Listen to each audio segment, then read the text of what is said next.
Yang saya hormati Ibu Kepala Sekolah SMP Negeri 1 Atap 2 Pengabuan. Yang saya hormati rekan guru beserta staf tata usaha. Marilah kita panjatkan puji dan syukur kehadirat Allah Subhanahu wa Ta'ala yang telah memberikan kita nikmat yang berlimpah sehingga kita bisa hadir di sini dalam keadaan sehat jasmani dan rohani. Salawat salam semoga selalu tercurah kepada junjungan kita Nabi besar Muhammad SAW. Semoga kita adalah umatnya yang kelak mendapatkan syafaat di yaumil akhir. Amin ya rabbal alamin.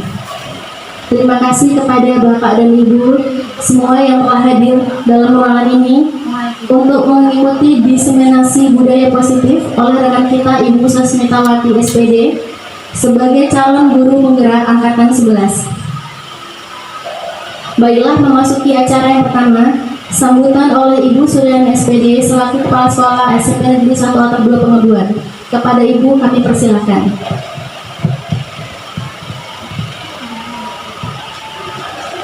Terima kasih kepada moderator. Bismillahirrahmanirrahim. Assalamualaikum warahmatullahi wabarakatuh. Izin Bapak Ibu ya, saya tidak berdiri tetapi dengan posisi duduk. Puji dan syukur kita panjatkan kehadiran Allah Subhanahu wa Ta'ala, di mana pagi menjelang siang kita dapat berkumpul di majelis guru SMP Negeri 1 2 Pengabuan. Seterusnya tak lupa juga kita panjatkan salawat dan salam kepada Nabi besar Muhammad Shallallahu Alaihi Wasallam. Pertama-tama yang saya hormati Bapak Ibu Majelis Guru SMP Negeri 1 2 Pengabuan. Yang kami hormati Bapak Ibu tenaga administrasi SMP Negeri 1 Atap 2 Pengabuan. Syukur alhamdulillah pagi menjelang siang ini kita bersama-sama akan mengikuti diseminasi yaitu guru penggerak atas nama Ibu Samitawati SPD, guru pengampung matematika.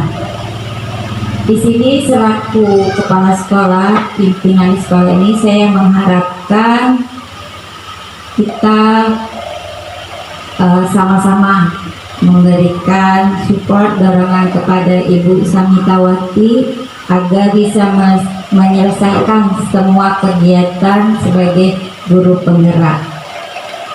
Dengan waktu yang berjalan kurang lebih sudah 2 bulan, saya ucapkan terima kasih, motivasi dan dorongan bagi rekan semua majelis guru dan tenaga administrasi yang support kepada Ibu Samitawati hingga saat ini. Nah, kita sama-sama, kita bareng, kita kompakan, kita SMP Negeri 1 Atap 2 Pengabuan ini untuk sampai Desember Ibu Samitawati bisa melewati semua tugas-tugas yang diberikan sebagai guru penggerak. Acara kedua, pembacaan doa oleh Bapak Firda Adrian SPD. Kepada Bapak saya persilakan.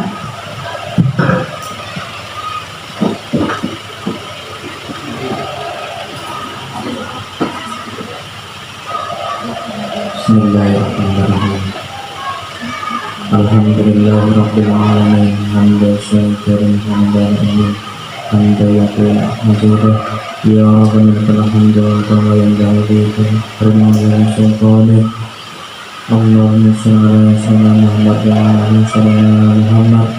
Allahumma inna nas'aluka salamatan fid dinina wa afiyatan fil jasadina wa ziyadatan fil ilmina wa barakatan fil rizqina wa barakatan fil maut wa rahmatan fil maut wa maghfiratan ba'dal maut. Allahumma hal alaina fi sakaratil maut wa najatan min al hisab. Rabbana la tuzigh qulubana ba'da idh hadaytana wa hab lana min ladunka rahmatan innaka antal wahhab. Rabbana atina fid dunya hasanah wa fil akhirati hasanah wa qina adzabannar. وصلى الله على سيدنا محمد وعلى آله الحمد لله رب العالمين.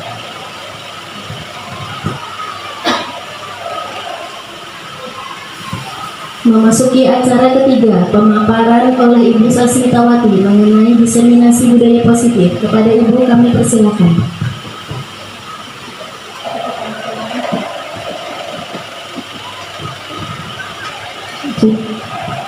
Assalamualaikum warahmatullahi wabarakatuh. Yang saya hormati Ibu Kepala Sekolah SMP Negeri 1 Atap 2, yaitu Bu Suryani SPD. Yang saya hormati dan saya banggakan rekan-rekan yang hadir pada acara hari ini, yaitu diseminasi budaya positif. Sebelumnya saya ucapkan terima kasih yang sebesar-besarnya karena rekan-rekan bisa hadir dalam rangka memenuhi tugas kami CGP Angkatan 11, yaitu aksi nyata modul 1.4 mengenai budaya positif. Baiklah Bapak Ibu, kita lanjutkan ke pemaparan ya. Di sini ada konsep inti ya yang ingin kami paparkan di sini, yaitu yang pertama yaitu ada perubahan paradigma belajar. Ini dari modul 1.4 yang sudah kami pelajari. Yang kedua ini ada disiplin positif. Yang ketiga teori motivasi perilaku. Yang keempat keyakinan kelas. Yang kelima hukuman dan penghargaan. Kemudian yang keenam kebutuhan dasar manusia, yang ketujuh posisi kontrol guru, dan yang terakhir yaitu segitiga restitusi. Nah, jadi inilah yang akan kami bagikan kepada rekan-rekan supaya bisa nanti kita terapkan sama-sama di sekolah kita untuk kemajuan sekolah kita. Baiklah Bapak Ibu, di sini sebelum kita membahas mengenai kegiatan inti tadi, di sini ada 3 pertanyaan pemantik, ya. Nah, di sini yang mana pertanyaan pertama, hukuman dapat mendisiplinkan anak. Kemudian yang kedua, pemberian hukuman dengan hal positif seperti membaca atau membersihkan halaman sekolah dapat meningkatkan disiplin anak. Kemudian pertanyaan pemantik yang ketiga, memberikan penghargaan dapat meningkatkan motivasi belajar anak. Nah, jadi di sini untuk pertanyaan pemantik kami minta kepada rekan-rekan untuk menjawab setuju atau tidak setuju dari ketiga pertanyaan tersebut. Bapak Ibu tulis di stick note yang sudah kami bagikan, kemudian boleh ditempelkan di depan. Nah, untuk pertanyaan pertama, hukuman dapat mendisiplinkan anak, setuju atau tidak setuju? Nah, boleh langsung dijawab. Kemudian lanjutkan yang kedua dan yang ketiga. Setuju atau tidak setuju saja yang ditulis. Selanjutnya bisa ditempelkan di depan. Ya, silakan Bu Lia.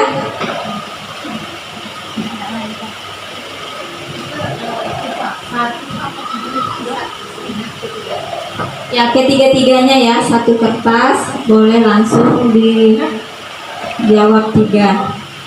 Tiga nih. Semuanya jawabannya sama.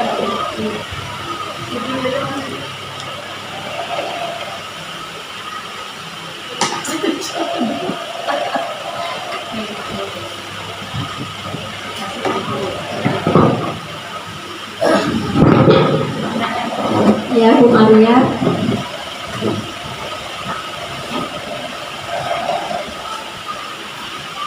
Nah, nanti dari pertanyaan pemantik ini nanti bisa terjawab dari materi kita nanti yang akan saya sampaikan ya. Nah, kita lihat dulu apa kira-kira jawaban dari rekan-rekan. Ya, di sini apakah hukuman dapat mendisiplinkan anak?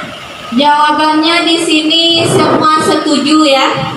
Kemudian yang kedua, pemberian hukuman dengan hal positif seperti membaca atau membersihkan halaman sekolah dapat meningkatkan disiplin anak. Kita lihat jawaban di sini juga setuju semua. Kemudian untuk pertanyaan pemantik yang ketiga, memberikan penghargaan dapat meningkatkan motivasi belajar anak. Setuju atau tidak setuju? Ya, jawabannya juga setuju. Baiklah, tadi kan Bapak Ibu kan sudah menjawab setuju semuanya. Kalau saya lihat sama jawabannya. Jadi Ibu, saya minta satu orang rekan memberi alasan kenapa setuju. Siapa yang bisa menjawab? Ya boleh, Bu Lia ya. Duduk ya boleh. Ya, assalamualaikum warahmatullahi wabarakatuh. Sini saya ingin menjawab nomor 1, hukuman dapat mendisiplinkan anak. Ya, dalam jangka pendek itu saya setuju, bisa mendisiplinkan anak. Tetapi untuk jangka panjang itu tidak bisa. Karena anak semakin banyak dihukum, dia semakin berperilaku banyak negatifnya. Sekian dari saya. Mungkin yang lain ingin menjawab pertanyaan yang lainnya. Oke, ada yang mau menjawab lagi? Oke, betul sekali ya yang dijawab Bu Lia tadi. Saya rasa untuk pertanyaan pemantik nomor 1 dan 2 itu sudah dijawab langsung dengan Bu Lia tadi. Setuju ya, sebenarnya pemberian hukuman itu setuju, tetapi untuk jangka pendek ya. Tetapi kalau untuk jangka panjang bisa membuat siswa itu berperilaku ke arah yang negatif. Kemudian untuk pertanyaan ketiga, kira-kira ada yang bisa menjawab? Yang mau menjawab? Ya, Bu Amel, silakan Bu Amel. Memberikan penghargaan dapat meningkatkan motivasi belajar anak. Saya setuju. Menurut saya dengan memberikan penghargaan, anak akan merasa diakui dan dihargai sehingga mereka percaya diri. Nah, apabila anak itu sudah percaya diri, maka mereka akan berusaha lebih dalam belajar dan lebih termotivasi. Menurut saya seperti itu. Terima kasih. Ya, terima kasih ya jawaban dari Bu Amel. Saya juga sangat setuju dengan jawaban dari Bu Amel. Untuk pertanyaan pemantik ini nanti akan terjawab semua ya, nanti mungkin di pertengahan atau di akhir nanti penyampaian materi dari kami. Oke, kita tinggalkan dulu untuk pertanyaan pemantik. Kita lanjutkan untuk yang berikutnya.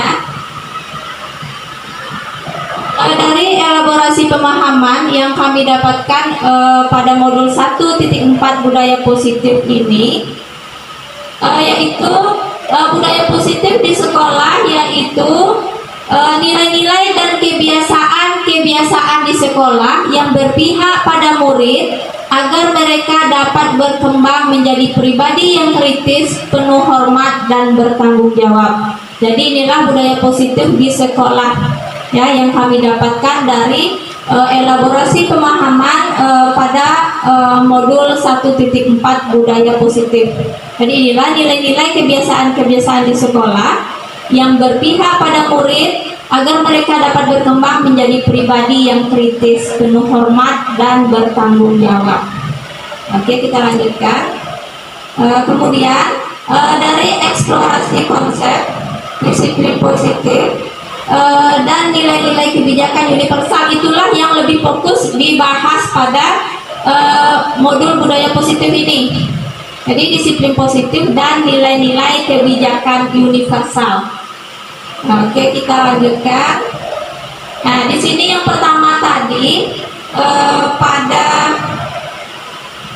perubahan pada konsep inti budaya positif. Pada konsep inti budaya positif, yang pertama di sini yaitu perubahan paradigma belajar ya.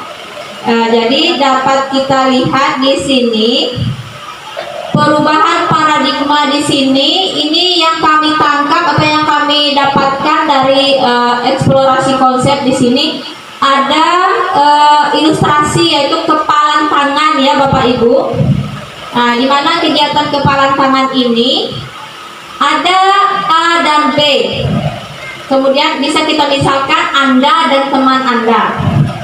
Nah, jadi di sini kita sobek secari kertas kecil tuliskan benda atau sesuatu yang sangat berharga untuk Anda.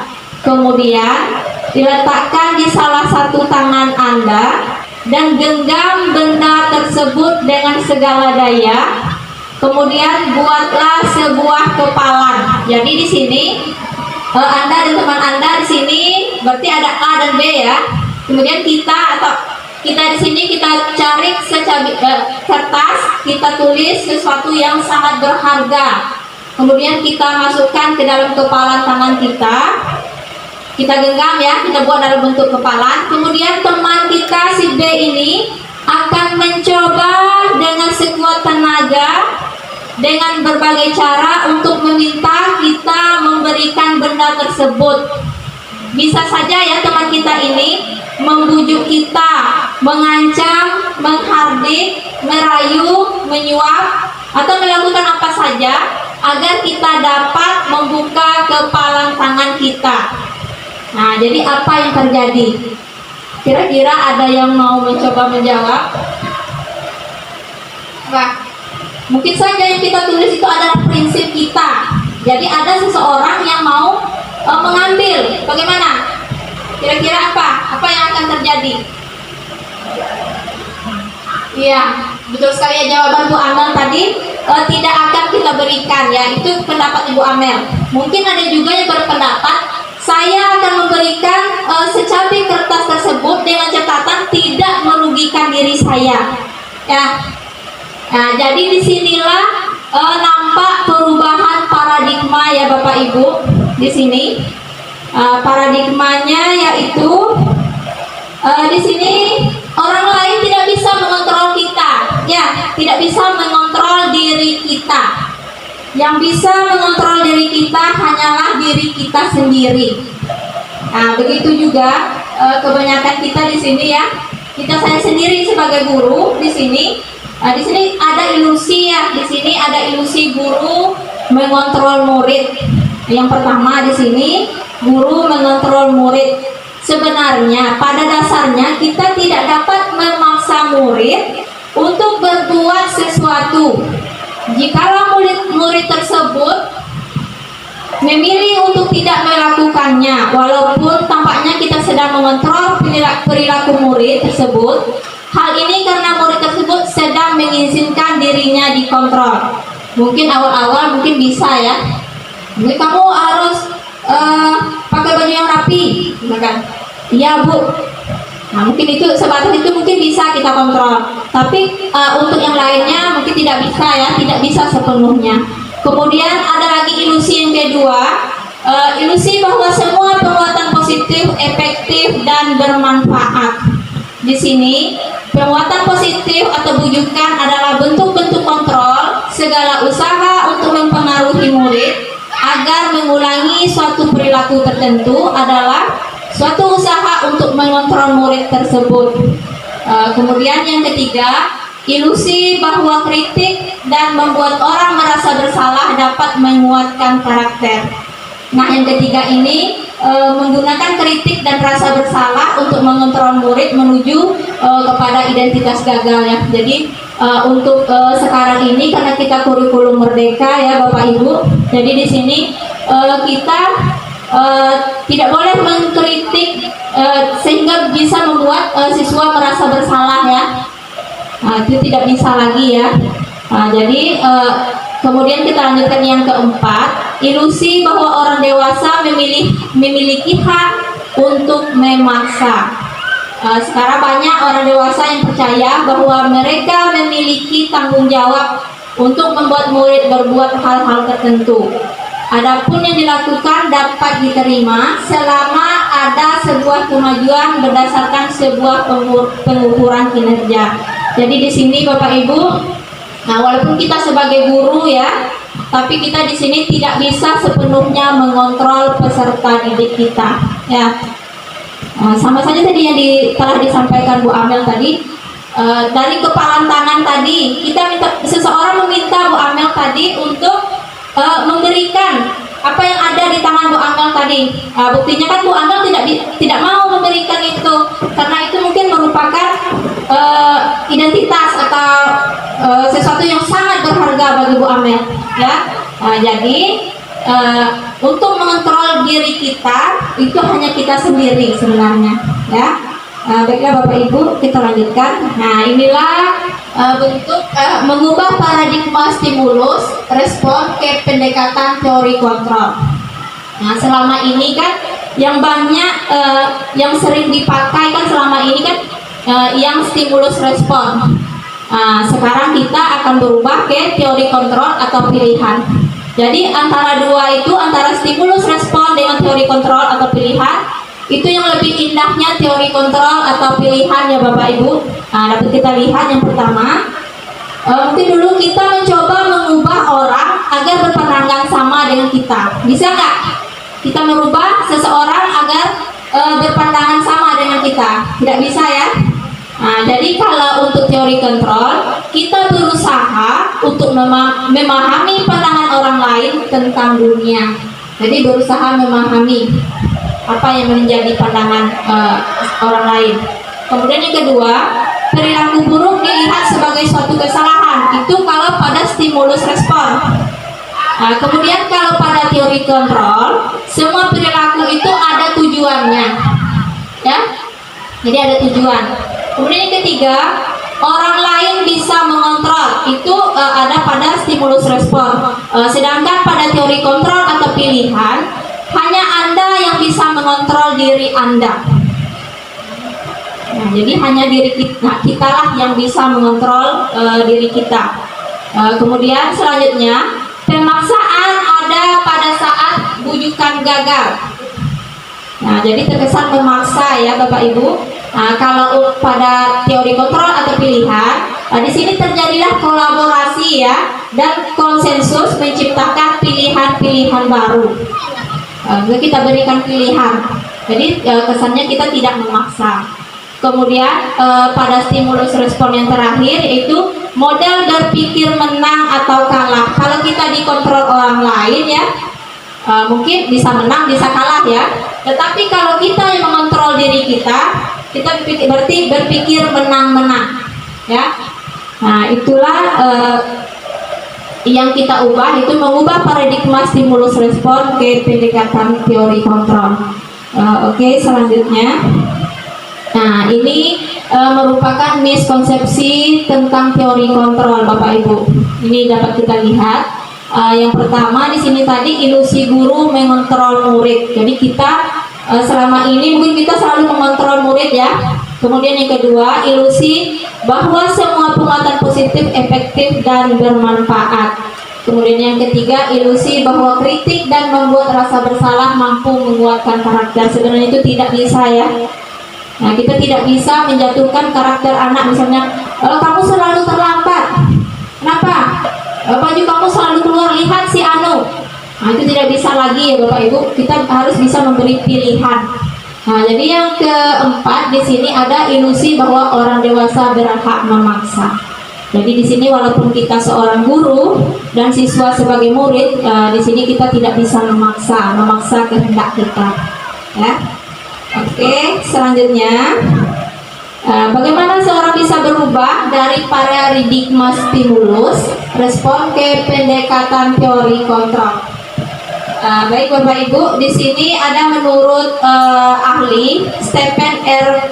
Covey pada tahun 1991 mengatakan bahwa bila kita ingin membuat kemajuan perlahan, sedikit-sedikit ubahlah sikap atau perilaku kita. Namun, bila kita ingin memperbaiki cara-cara utama kita, maka kita perlu mengubah kerangka acuan kita.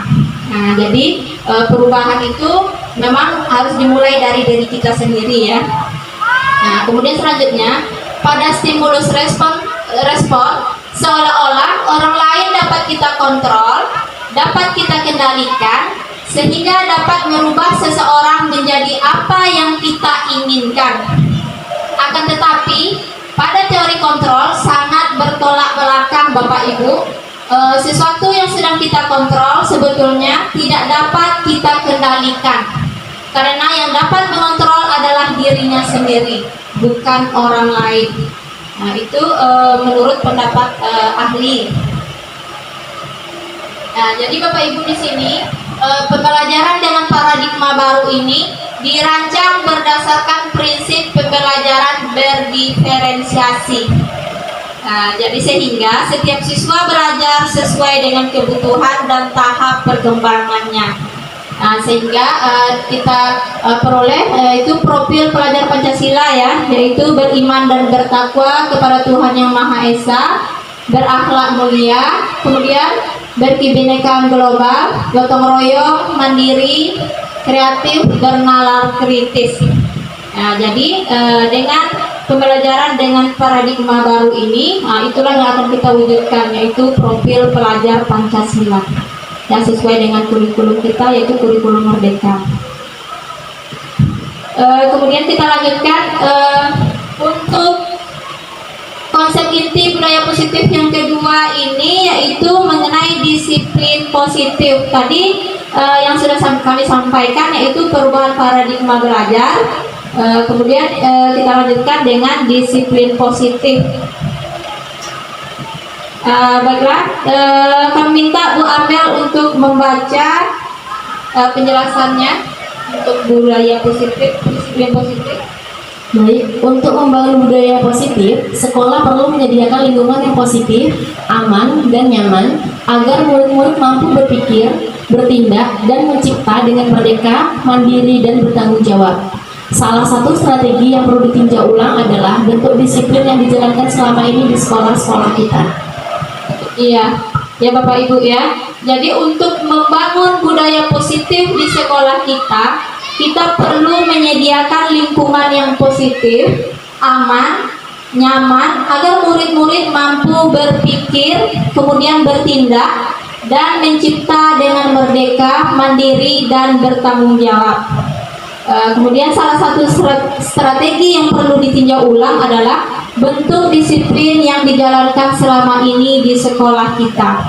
Jadi itu perlu kita tinjau ulang ya Bapak Ibu.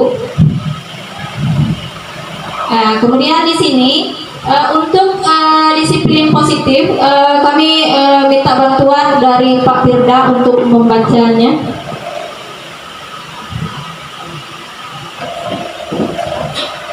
Dalam budaya kita, makna kata disiplin telah berubah menjadi sesuatu yang dilakukan seseorang pada orang lain untuk mendapatkan kepatuhan. Kita cenderung menghubungkan kata disiplin dengan ketidaknyamanan. Merupakan salah satu pendekatan disiplin diri yang memampukan seseorang untuk mengontrol perilakunya dalam kesadaran dan bertanggung jawab atas tindakannya sebagai wujud menghormati diri sendiri dan orang lain. Sebagai pendidik, tujuan kita adalah menuntun murid untuk memiliki disiplin diri sehingga mereka bisa berperilaku yang mengacu pada nilai-nilai kebajikan universal dan memiliki motivasi intrinsik bukan ekstrinsik. Iya. Untuk disiplin positif Bapak Ibu di sini ya dalam budaya kita ya selama ini makna dari kata disiplin itu telah berubah menjadi sesuatu yang dilakukan seseorang pada orang lain untuk mendapat kepatuhan. Kita cenderung menghubungkan kata disiplin dengan ketidaknyamanan ya.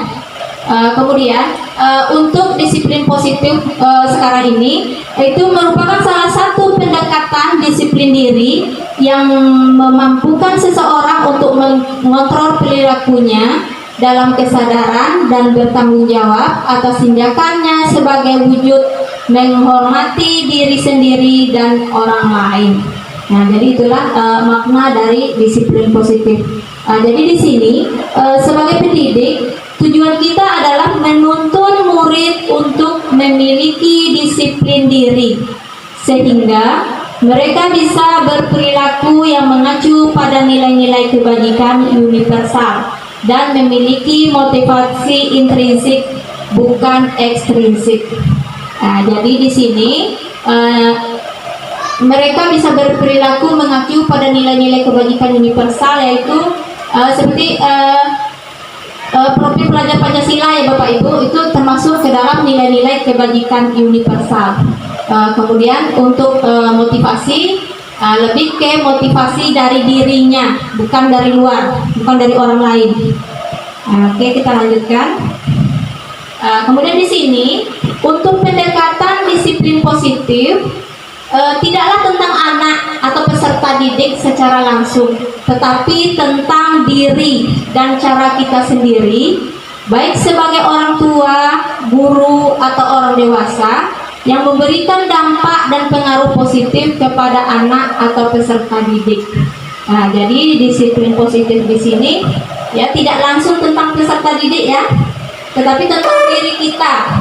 Bagaimana cara kita sendiri sebagai orang tua di rumah, sebagai guru atau orang dewasa yang memberikan dampak dan pengaruh positif kepada anak atau peserta didik. Oke, selanjutnya untuk pendekatan disiplin positif di sini, yang pertama merupakan kemampuan individual pendidik untuk membina atau mendidik peserta didik secara individual atau secara berkelompok. Kemudian pendekatan yang kedua yaitu pendekatan secara individual, kelompok, perlu mendapatkan dukungan kebijakan sekolah dan peran serta pemangku kepentingan. Nah, jadi itulah dua dari pendekatan disiplin positif. Nah, inilah tadi yang saya sampaikan tadi, yaitu mengenai nilai-nilai kebajikan universal. Di sini nilai-nilai kebajikan adalah sifat-sifat positif manusia yang merupakan tujuan mulia yang ingin dicapai setiap individu. Nah, jadi itulah nilai-nilai kebajikan ya. Itu berarti bersifat positif. Kemudian tujuannya juga mulia. Kemudian nilai yang disepakati bersama lintas bahasa, suku, bangsa, agama maupun latar belakang. Sehingga contohnya, contoh dari nilai-nilai kebajikan universal tadi yaitu beriman, bertakwa kepada Tuhan Yang Maha Esa dan berakhlak mulia, mandiri, bernalar kritis, berkebinekaan global, bergotong royong dan kreatif. Nah, jadi di sini untuk nilai-nilai kebajikan universalnya yaitu profil pelajar Pancasila. Ya. Kemudian saya lanjutkan di sini yang ketiga yaitu teori motivasi perilaku. Ya, inilah tadi mengenai motivasi perilaku manusia di sini. Tadi ada kita lihat ada motivasi eksternal dan motivasi internal. Nah, di sini ada 3 motivasi perilaku manusia ya. Jadi manusia di sini berbuat sesuatu itu ada 3 motivasinya Bapak Ibu. Motivasi yang pertama yaitu untuk menghindari ketidaknyamanan atau hukuman. Kemudian motivasi yang kedua untuk mendapatkan imbalan atau penghargaan. Yang ketiga untuk menghargai diri sendiri. Jadi dari 3 motivasi perilaku manusia ini bisa kita lihat pada diri kita sendiri, bisa kita lihat pada siswa kita ya, juga bisa kita lihat. Mungkin di sini untuk contohnya untuk menghindari ketidaknyamanan atau hukuman. Mungkin di kelas kita memberi tugas ya kepada peserta didik. Kita minta dia membuat tugas, dia membuatnya, tapi asal-asal saja, ya, asal jawab saja. Jadi itu mungkin untuk menghindari ketidaknyamanan atau hukuman karena dia takut guru menghukumnya nanti. Nah, kemudian yang kedua untuk mendapatkan imbalan atau penghargaan. Nah, jadi 2 motivasi ini termasuk ke dalam motivasi eksternal, berarti motivasi yang berasal dari orang lain atau dari luar. Saya mau melakukan itu asalkan diberikan hadiah. Nah, jadi itu kan berasal dari motivasi eksternal. Yang ingin kita tumbuhkan pada peserta didik atau pada diri kita yaitu motivasi internal. Bagaimana cara kita menghargai diri kita sendiri, nilai-nilai yang ada pada diri kita. Misalkan saya pergi ke sekolah tidak terlambat mungkin. Nah itu kan untuk menghargai diri kita ya, supaya kita bisa disiplin. Bukan untuk mengharapkan imbalan loh. Nanti mungkin dapat pujian lah dari rekan, dapat pujian dari kepala sekolah lah. Nah jangan seperti itu ya. Nah, yang kita harapkan yaitu untuk menghargai diri sendiri. Jadi yaitu motivasi internal.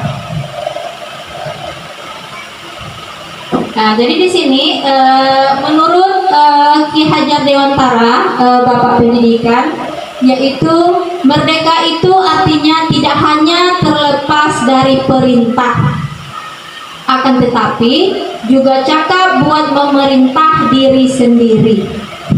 Nah, jadi di sini kita merdeka itu tidak hanya terlepas dari perintah ya, mungkin dari perintah orang lain, tetapi akan tetapi kita juga cakap buat memerintah diri kita sendiri untuk berbuat kebaikan atau untuk menciptakan budaya positif. Nah, di sini dapat kita lihat motivasi internal. Di sini dapat menciptakan disiplin positif dan sikap merdeka.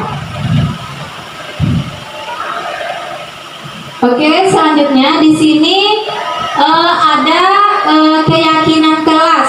Keyakinan kelas. Oke, di sini ada pertanyaan. Mengapa tidak peraturan saja? Mengapa harus keyakinan kelas? Mungkin ada Bapak Ibu yang mau membantu menjawab. Ya, Bu Amin.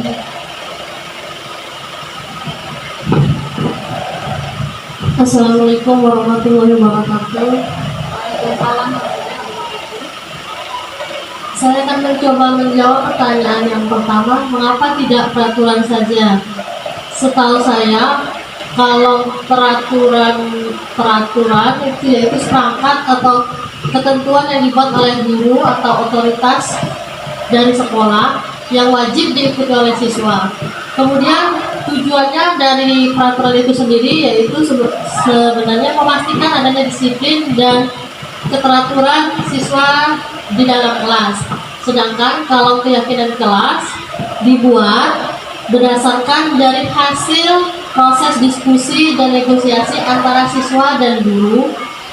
Kemudian kesepakatan ini juga dibuat secara bersama-sama, bertujuan untuk membangun rasa kebersamaan dan rasa tanggung jawab dari siswa itu sendiri.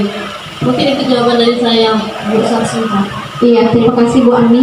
Ya betul sekali ya apa yang sudah dijawab tadi oleh rekan kita Bu Ami. Itu mengapa tidak peraturan saja? Kalau peraturan itu identik dibuat oleh satu lembaga atau satu orang, misalkan itu guru, supaya dipatuhi oleh peserta didik. Jadi peserta didik itu tidak dilibatkan. Yang membuat peraturan itu hanya satu orang. Jadi seperti itu atau lembaga ya. Kemudian kalau untuk keyakinan kelas ini itu terjadi kolaborasi antara siswa dan guru, membuat keyakinan kelas, aturan-aturan untuk disepakati secara bersama dan nanti ada konsekuensinya juga ada.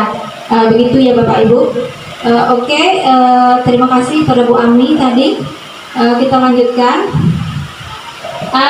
Bisa dilihat Bapak Ibu, ini ada pertanyaan. Di sini ada 3 pertanyaan ya. Mengapa kita memiliki peraturan 3M? Menggunakan masker, mencuci tangan, dan menjaga jarak pada saat pandemi COVID-19. Nah, di sini tentu ada nilai-nilai yang kita yakini. Kenapa kita harus memakai masker? Apa? Kembali ke nilai-nilai yang kita yakini ya. Kalau nilai untuk pertanyaan pertama tadi, mengapa kita harus memiliki peraturan 3M menggunakan masker pada saat pandemi COVID? Itu tentu nilai atau keyakinan kita di situ ada untuk menjaga kesehatan. Kemudian untuk yang kedua, mengapa kita memiliki peraturan harus menggunakan helm bila mengendarai kendaraan bermotor? Nah, kenapa Bapak Ibu? Apa? menghindari kecelakaan mungkin ya, untuk keselamatan ya, lebihnya untuk keselamatan, untuk nilai keyakinannya. Kemudian yang ketiga, mengapa kita memiliki peraturan harus datang tepat waktu pada saat mengikuti pelatihan? Kenapa? Apa nilai atau keyakinan di sana? Mendisiplinkan diri. Jadi nilai-nilai keyakinan itulah yang perlu kita tumbuhkan pada diri kita atau peserta didik. Ya. Jadi untuk mendukung motivasi intrinsik, kembali ke nilai-nilai keyakinan yang lebih menggerakkan seseorang dibandingkan mengikuti serangkaian peraturan-peraturan. Nah, jadi itu kita menggunakan masker pada saat COVID untuk keselamatan diri kita sendiri ya. Kemudian untuk penggunaan helm juga demikian. Kemudian kalau untuk tepat waktu pada saat pelatihan itu untuk disiplin diri kita ya. Jadi nilai-nilai atau keyakinan itulah yang perlu kita pupuk, yaitu nilai intrinsik yang berasal dari diri kita sendiri. Oke, kita lanjutkan. Nah, di sini bagaimana membuat keyakinan kelas? Di sini ada 6 langkah ya untuk membuat keyakinan kelas. Yang pertama, lebih abstrak dari peraturan ya. Lebih singkat atau padat dari peraturan ya. Ya, abstrak Pak Ridwan. Kemudian yang kedua, berupa pertanyaan universal. Kemudian yang ketiga, dibuat dalam bentuk kalimat positif. Yang keempat, sedikit saja agar mudah diingat. Jadi kalimatnya nggak perlu panjang-panjang, tapi mudah untuk diingat. Kita mudah mengingatnya, apalagi peserta didik kita. Kemudian yang kelima, sesuai dengan kondisi kelas dan sekolah agar mudah diterapkan ya. Jadi kita harus menyesuaikan dengan kondisi sekolah kita ya. Mungkin kalau di kota mungkin lain peraturannya, tidak bisa sama dengan peraturan yang kondisi dengan sekolah kita di sini. Kemudian yang keenam, semua warga kelas sekolah atau sekolah dilibatkan saat membuat keyakinan kelas. Jadi peserta didik bersama dengan guru harus kita libatkan. Demikian juga jika kita ingin membuat keyakinan sekolah, nah, jadi harus kita libatkan guru-guru, staf, tata usaha, peserta didik, mungkin orang tua atau komite juga harus kita libatkan. Oke, kita lanjutkan. Nah, coba Bapak Ibu perhatikan. Tentukan keyakinan dari peraturan berikut. Itu sudah ada jawabannya ya, sudah ada di bawah itu yang bertuliskan merah. Di sini selalu kembalikan buku ke tempatnya. Di sini ada nilai keyakinan yaitu tanggung jawab, ya.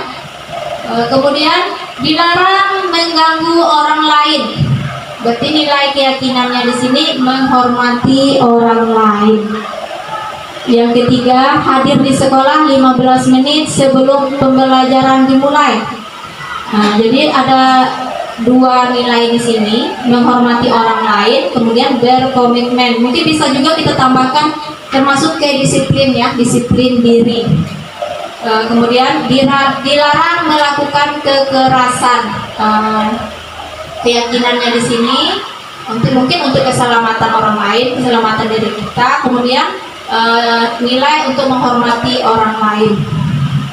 Yang kelima, dilarang menggunakan narkoba. Ini jelas sekali untuk kesehatan ya Bapak Ibu.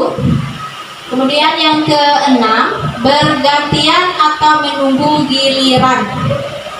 Untuk nilainya menghormati orang lain, kemudian bersabar. Gunakan masker. Di sini nilainya yaitu kesehatan dan keselamatan. Yang terakhir, jangan berlari di kelas atau koridor. Ini merupakan nilai-nilai yang kita yakini yaitu nilai keselamatan dan keamanan. Nah, jadi dari contoh-contoh ini, 8 contoh ini merupakan nilai intrinsik ya. Nilai intrinsik yang berasal dari dalam diri kita, bukan dari orang lain. Ya, ini ya mungkin kita sudah, saya rasa semua guru ini sudah melakukan ya, untuk membuat keyakinan kelas ini sudah dari semester kemarin kita juga sudah menerapkan. Yang pertama kita berdiskusi mengenai peraturan, merumuskan peraturan menjadi keyakinan, menempelkan keyakinan kelas yang disepakati. Kemudian di sini kita diskusi tentang keyakinan kelas. Nah, itu Bapak Ibu ya. Kemudian kita lanjutkan, masih banyak ini konsep inti budaya positifnya, yaitu hukuman dan penghargaan. Bapak Ibu, boleh diperhatikan atau disimak di depan itu kegiatan pemantik ya. Itu ada satu kasus. Nah, kasusnya yaitu IPA kurang menguasai pelajaran matematika. Nah, kemudian di bawah tuh ada pertanyaan. Nah, coba diperhatikan dulu kasusnya. Yang pertama yaitu IPA kurang menguasai pelajaran matematika, sehingga pada saat pelajaran tersebut berlangsung, dia lebih banyak berdiam diri atau menggambar di buku pelajarannya.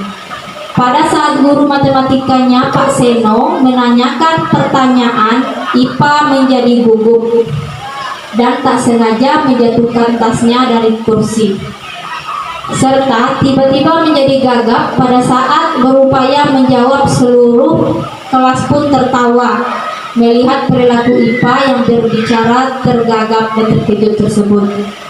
Pak Seno pada saat itu membiarkan teman-teman IPA menertawakan IPA yang tergagap dan malu luar biasa, dan malahan minta IPA untuk maju ke depan dan berdiri di depan kelas sambil menunjuk hidungnya karena tidak bisa menjawab pertanyaan dari Pak Seno.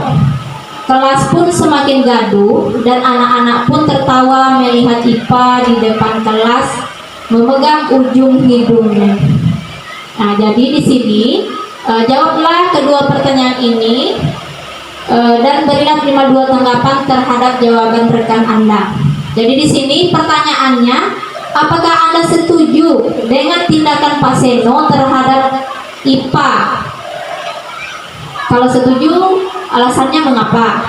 Kemudian pertanyaan kedua, menurut Anda tindakan Pak Seno terhadap IPA adalah sebuah hukuman atau konsekuensi? Mengapa? Mungkin ada yang mau menjawab? Iya, Pak Firda, silakan. Boleh berdiri Pak Firda. Jadi tidak setuju ya Bu, karena tindakan Pak Seno ini berakibat fatal untuk psikologis IPA ya.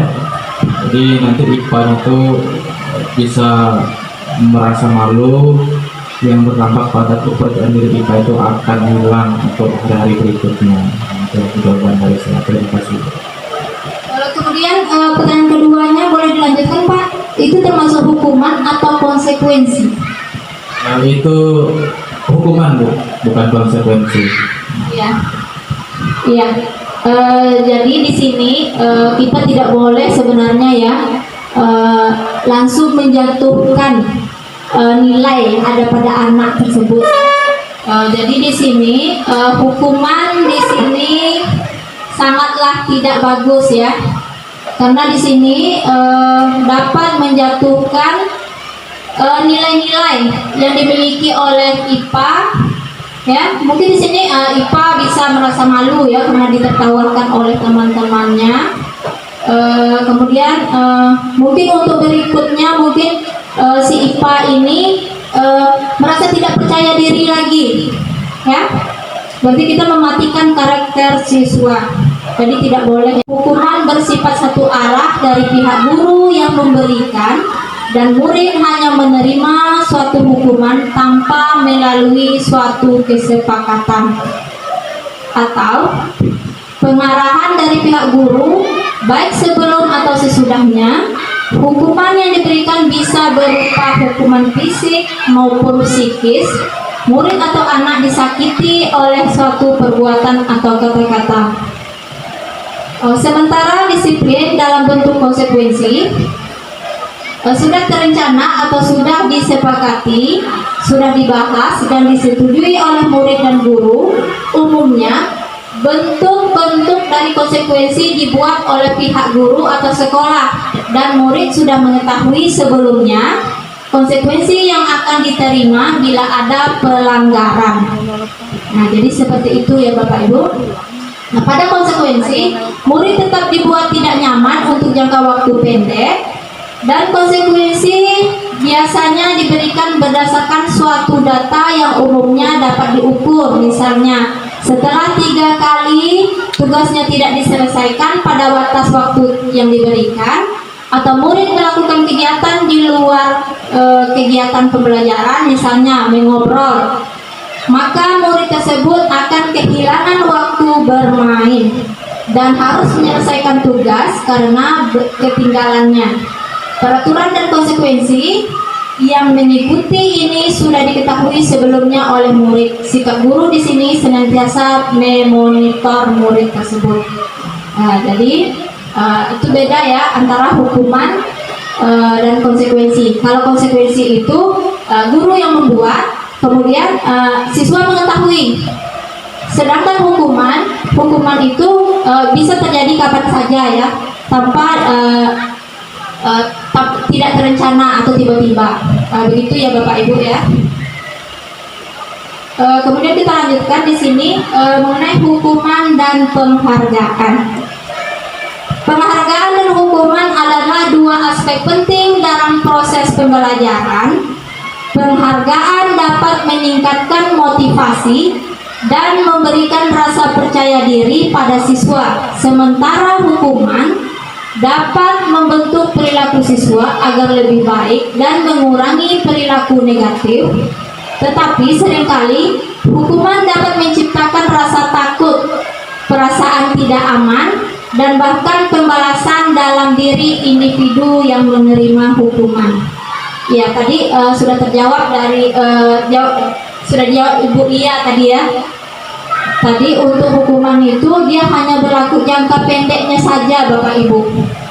Tapi untuk jangka panjangnya, kalau siswa sering kita hukum, mungkin di hatinya dia merasa dongkol, mungkin ada timbul rasa ingin balas dendam pada gurunya, sehingga bisa menciptakan perilaku-perilaku yang negatif. Nah, jadi itu untuk hukuman. Jadi tidak sepenuhnya hukuman itu dapat memberi motivasi kepada peserta didik. Kemudian di sini ada penghargaan sebagai bentuk hukuman yang membangun. Nah, di sini penghargaan sebagai hukuman mungkin terdengar bertentangan, tetapi sebenarnya dapat menjadi alat yang kuat dalam membentuk perilaku positif, pengembangan diri dan keterampilan individu jika pemberiannya dilakukan dengan tepat. Nah, di sini Bapak Ibu untuk penghargaan ya, penghargaan yang membangun ini tadi bisa berupa reward ya, kemudian bisa juga berupa pujian Bapak Ibu. Jadi yang bersifat membangun. Jadi itu bisa menimbulkan motivasi bagi peserta didik. Tadi sudah terjawab juga ya pertanyaan tadi yang sudah dijawab oleh Bu Amel tadi. Nah, jadi disinilah kita memasuki konsep penghargaan sebagai bentuk hukuman yang lebih positif dan membangun. Daripada menggunakan konsekuensi negatif, kita dapat menggantinya dengan konsekuensi positif untuk mengubah perilaku. Ini bukanlah penghargaan dalam arti konvensional, di mana seseorang diberikan hadiah karena melakukan sesuatu yang baik, akan tetapi lebih tentang menggunakan apresiasi dan pengakuan sebagai alat untuk memperkuat perilaku positif dan membangun motivasi. Oke, kita lanjutkan Bapak Ibu. Nah, di sini untuk hukuman dan penghargaan sebagai bentuk hukuman yang membangun di sini, yang pertama, di sini dapat mengubah perilaku ya. Misalnya dalam konteks pendidikan, guru dapat menggunakan pujian dan pengakuan untuk mengubah perilaku siswa yang sebelumnya tidak tertib menjadi lebih tertib. Dalam hal ini, penghargaan berfungsi sebagai hukuman karena dengan mengapresiasi perilaku yang diinginkan, siswa mungkin lebih cenderung menghindari perilaku yang tidak diinginkan untuk mencegah kehilangan pengakuan tersebut. Nah, jadi mungkin dia bisa bersikap lebih baik lagi karena tadi kita mendapat pujian dari kita. Kemudian yang kedua, mengembangkan diri. Di luar pendidikan, penghargaan dapat digunakan sebagai hukuman yang membangun dalam konteks pengembangan diri. Misalnya, seorang individu yang berusaha untuk mencapai tujuan pribadi dapat memberikan penghargaan diri sendiri setiap kali mereka ingin mencapai tonggak tertentu. Hal ini memberikan insentif untuk mencapai lebih banyak prestasi, menggantikan dorongan untuk menghindari hukuman. Kemudian yang ketiga, mengukur kemajuan. Penghargaan sebagai bentuk hukuman dapat digunakan untuk mengukur kemajuan dan motivasi seseorang.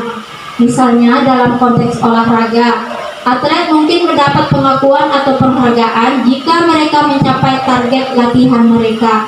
Ini dapat menjadi hukuman yang membangun, yang memberikan dorongan tambahan untuk mencapai target berikutnya mungkin ya Bapak Ibu ya.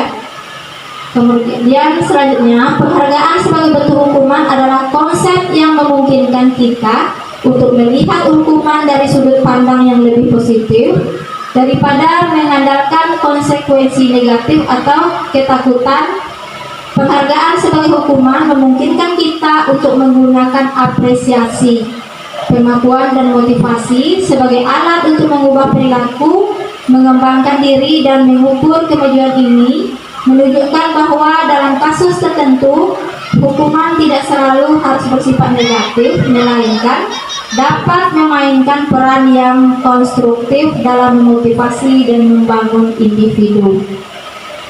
Oke, kita lanjutkan di sini yaitu kebutuhan dasar manusia.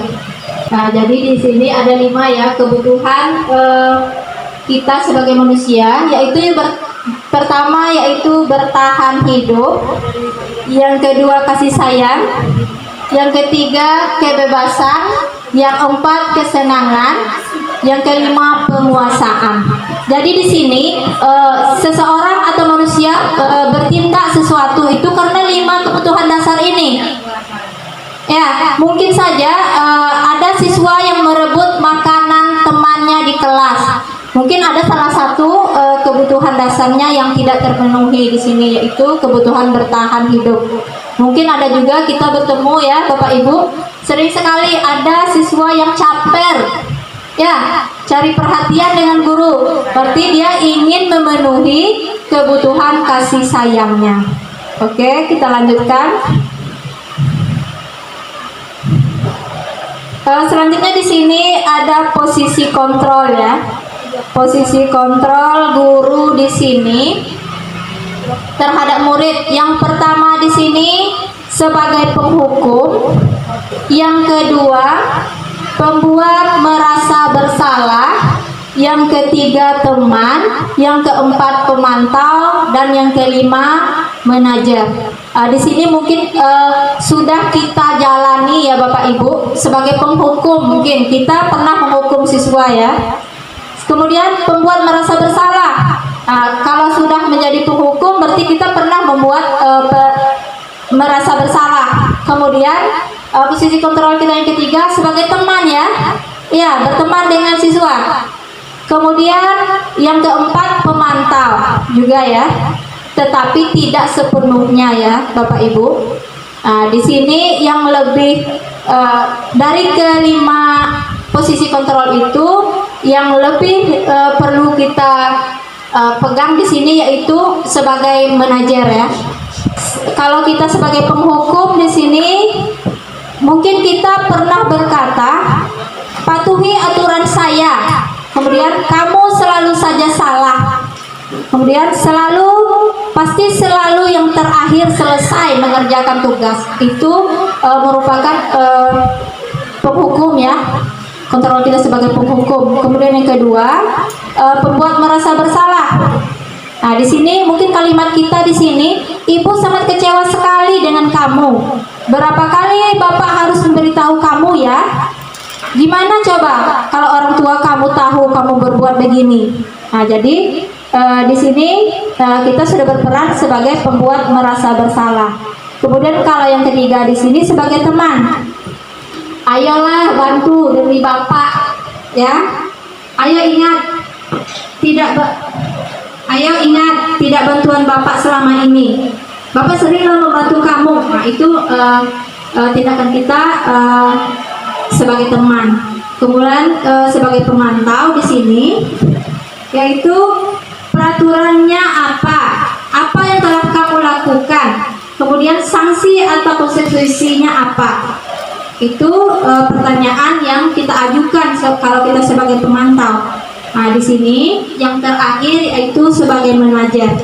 Posisi terakhir menajar adalah posisi di mana guru berbuat sesuatu bersama dengan murid, mempersilahkan murid mempertanggungjawabkan perilakunya, mendukung murid agar dapat menemukan solusi atas permasalahannya sendiri.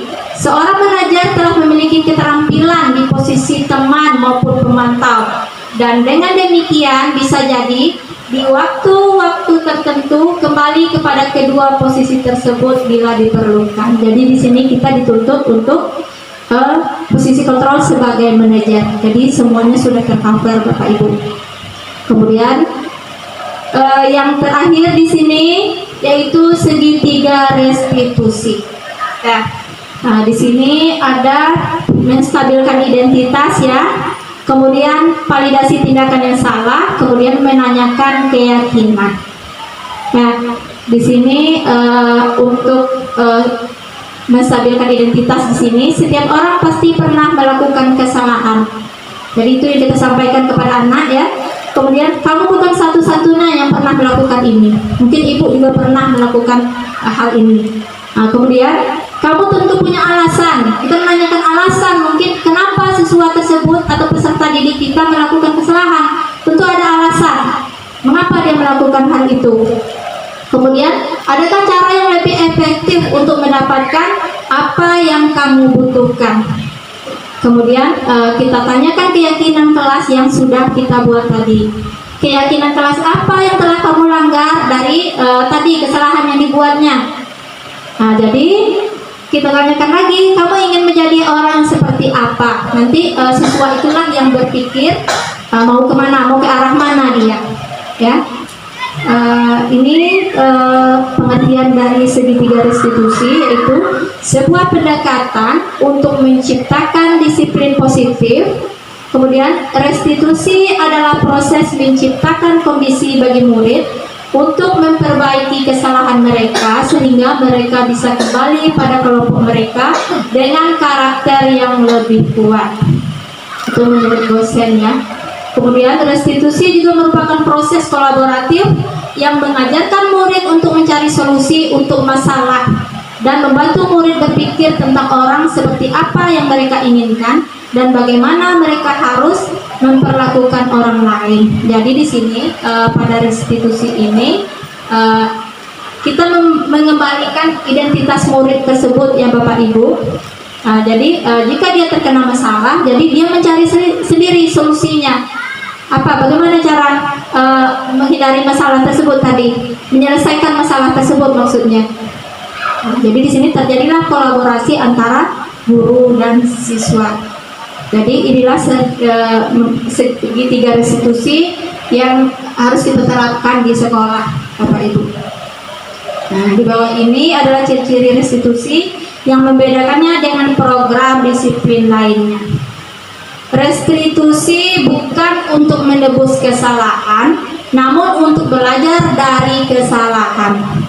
Jadi siswa itu belajar dari kesalahannya, tapi bukan untuk menebus kesalahannya. Kemudian restitusi memperbaiki hubungan. Mungkin tadi misalkan si A tadi tidak sengaja ya menarik baju temannya, jadi terlepas kancing bajunya. Jadi kita tidak bisa langsung memberi hukuman kepada yang menarik baju temannya tadi. Jadi kita panggil si A dan si B tadi, kita tanyakan kenapa dia bisa seperti itu. Kemudian untuk memperbaiki hal tersebut bagaimana? Dia bisa berpikir sendiri. Mungkin dia akan memperbaiki kancing baju temannya tadi. Jadi untuk memperbaiki hubungannya, mungkin tadi karena dia sudah bertengkar, mungkin tadi dengan hal tersebut jadi bisa memperbaiki hubungan. Kemudian restitusi adalah tawaran bukan paksaan. Kita tawarkan kepada peserta didik mau jadi apa, mau kemana dia. Kemudian restitusi menuntut untuk melihat ke dalam diri.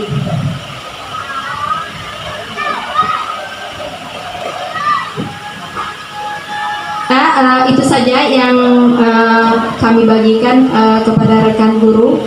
Semoga bermanfaat untuk kita semua ya. Di sini marilah kita belajar bersama, berkolaborasi, saling mendukung demi mewujudkan disiplin positif di sekolah kita sehingga dapat menciptakan karakter profil pelajar Pancasila tadi. Dengan menerapkan budaya positif di sekolah kita, Bapak Ibu semuanya. Hanya itu yang dapat kami sampaikan. Semoga bermanfaat untuk rekan-rekan guru semuanya dan bermanfaat untuk kemajuan sekolah kita. Kami akhiri dengan Assalamualaikum warahmatullahi wabarakatuh.